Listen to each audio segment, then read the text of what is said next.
In the late 1970s, the Soviet Union began work on a new generation of fighter aircraft that would go on to rival some of the most capable Western fighters of its time. This aircraft, sleek, agile, and deadly in close combat, would come to be known in NATO reporting names as the MiG-29 Fulcrum.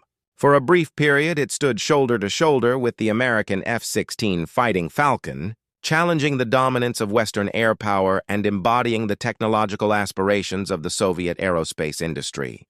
Despite its promise, however, the MiG-29 story is one of unrealized potential, a fighter that began as a symbol of Soviet innovation but was eventually overshadowed by both political realities and the rapid evolution of its contemporaries. Origins and the Cold War context. To understand the birth of the Fulcrum, one must look back to the late 1960s and early 1970s, an era defined by rapid advances in aerospace technology and intense rivalry between the United States and the Soviet Union.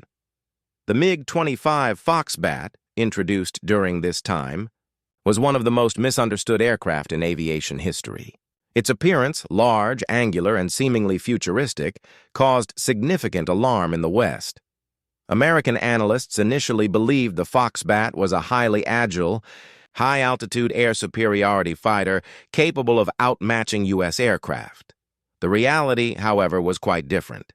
The MiG-25 was a high-speed interceptor, designed primarily to chase down targets like the SR-71 Blackbird and high-flying reconnaissance aircraft, not to engage in close aerial combat. Nevertheless, this misconception had consequences. Fearing a Soviet advantage, the United States launched new aircraft programs, leading to the development of the F-15 Eagle, intended for total air superiority, and the F-16 Fighting Falcon, a lighter and more maneuverable multi-role fighter. Soviet designers quickly realized that the Americans were developing capabilities the USSR did not yet possess, and they would need to respond. Thus, the Soviet Advanced Frontline Fighter Su-27 program and the Advanced Tactical Lightweight Fighter MiG-29 program were born, splitting design responsibilities between the Sukhoi and Mikoyan-Gurevich design bureaus. The birth of the Fulcrum work on what would become the MiG-29, internally known as Project Anta, began in the early 1970s, under the direction of the Mikoyan Design Bureau. The goal was to produce a smaller, lighter, and more agile complement to the Su-27, capable of operating closer to the front lines and from shorter, rougher airstrips. The prototype first took to the skies in 1977, showcasing the USSR's commitment to developing a fighter that could go toe-to-toe with NATO's best. By 1983, the MiG-29 had officially entered service with the Soviet Air Force. The Fulcrum immediately impressed observers with its sleek aerodynamic design, powerful twin engines, and high thrust-to-weight ratio, granting it superb agility and speed, Mach 2 capable at altitude. It was simple enough to maintain in field conditions, yet technologically advanced, incorporating fly-by-wire controls, advanced sensors for the era, and a design philosophy centered around close-in combat superiority. Soviet planners envisioned the MiG-29 as a short to medium-range dogfighter, designed to dominate the skies over a battlefield where engagements were likely to occur within visual range. MiG-29 versus F-16, a Cold War rivalry. From its inception, the MiG-29's most direct Western rival was the F-16 Fighting Falcon.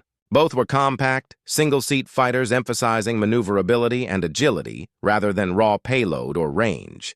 The early models of each aircraft shared a similar combat doctrine: to win the fight within visual range, relying on pilot skill, agility, and rapid energy management. Following the fall of the Soviet Union, when the Luftwaffe, German Air Force, inherited a number of MiG-29s from East Germany, Western pilots finally had the chance to evaluate the aircraft firsthand. Reports from these exercises painted a fascinating picture. German pilots noted that the MiG-29 was more touchy and reactive to control inputs than the F-16. This characteristic was largely due to the aircraft's flight control system, which could be toggled between assisted and manual modes, allowing for more direct control surfaces input. The MiG-29's controls provided strong haptic feedback, giving pilots a visceral sense of the aircraft's performance envelope, a far cry from the smooth, computer-damped feel of the F-16. While this responsiveness could make the Fulcrum dangerous for inexperienced pilots, in the hands of a skilled flyer it offered extraordinary precision. One of the MiG's defining features was the ability to disable certain flight-limiting systems, effectively removing the computer safety nets and allowing the pilot to push the aircraft to its absolute physical limits. It was a high-risk, high-reward system, dangerous in untrained hands but lethal when mastered. This design philosophy highlighted a cultural difference between East and West, whereas American aircraft increasingly relied on digital stability and pilot protection systems. Soviet engineers still believed in giving the pilot complete control, even at the cost of safety. Many veteran aviators, especially those with experience in earlier, more analog aircraft, appreciated this raw feeling of flight. It allowed them to sense the aircraft's behavior directly rather than through a layer of computer mediation. Performance and capabilities. The MiG-29's agility was its greatest strength. The aircraft's instantaneous turn rate, the measure of how quickly it can change direction, was reported between 24 and 26 degrees per second, with some sources suggesting as high as 28 degrees per second under optimal conditions. By comparison, early F-16A models achieved roughly 26 degrees per second, meaning the two fighters were evenly matched in instantaneous maneuverability. However, in sustained turns, where energy management over time is key, the F-16 held a slight edge. The F-16A could maintain around 19 degrees per second at 10,000 feet and Mach 0.73, while the MiG-29 achieved roughly 16.6 degrees per second at 5,000 feet and Mach 0.55 under typical combat loads. In practice, this meant that in prolonged dogfights, the F-16 might outlast the MiG-29 in energy retention, but in short, aggressive engagements, the MiG could match or even surpass its Western counterpart. The Fulcrum did, however, hold a decisive technological edge in one area: target acquisition. The introduction of the Shell 3UM helmet-mounted sight, HMS, combined with the R-73 AA-11 Archer short-range infrared missile, gave MiG-29 pilots the unprecedented ability to lock onto targets simply by looking at them.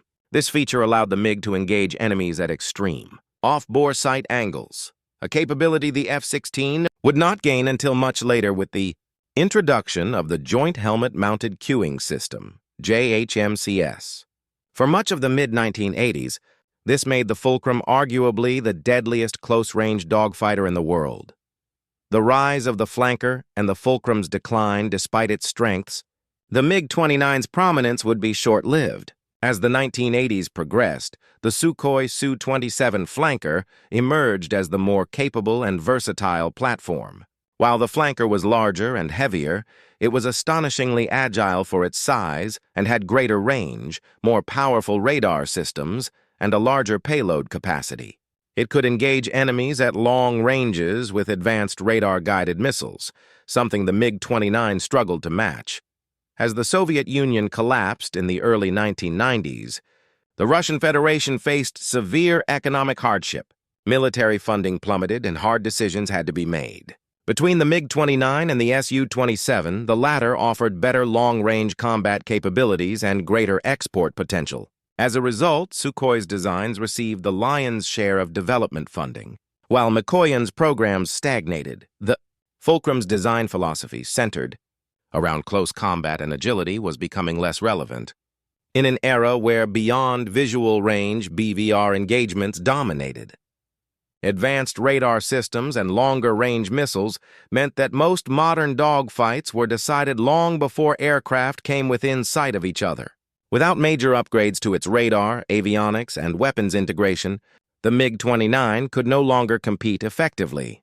Modernization efforts: MiG-29M, MiG-29K, and MiG-35. Despite losing priority, Mikoyan continued to push for modernization. The MiG-29M and MiG-29K, the carrier-capable variant, represented a substantial leap forward, introducing glass cockpits, HOTAS controls, digital avionics, and improved engines. These updates modernized the Fulcrum for the 21st century, proving that the basic airframe still had potential. The aircraft's performance envelope remained formidable, and with modern avionics, the MiG-29 became a genuinely multi-role fighter. The culmination of these efforts came with the MiG-35, first unveiled publicly in the late 2000s and entering limited production in the 2010s. Marketed as a 4++ generation fighter, the MiG-35 incorporates active electronically scanned array (AESA) radar, advanced electronic warfare systems, and compatibility with the R-77 AA-12 Adder BVR missile. Although it entered limited production, reportedly fewer than 3 dozen aircraft for the Russian aerospace forces, it stands as Mikoyan's attempt to keep the Fulcrum legacy alive in the modern era. Russian sources have even suggested that MiG-35s have undergone combat testing during the ongoing Ukrainian conflict, though details remain unverified. Legacy and reflection today. The MiG-29's legacy is complex. On paper, it was a remarkable machine, highly agile, versatile, and ahead of its time in many respects. Yet its development was hampered by political upheaval, shifting military doctrines, and limited resources. The Fulcrum's agility and raw perfo,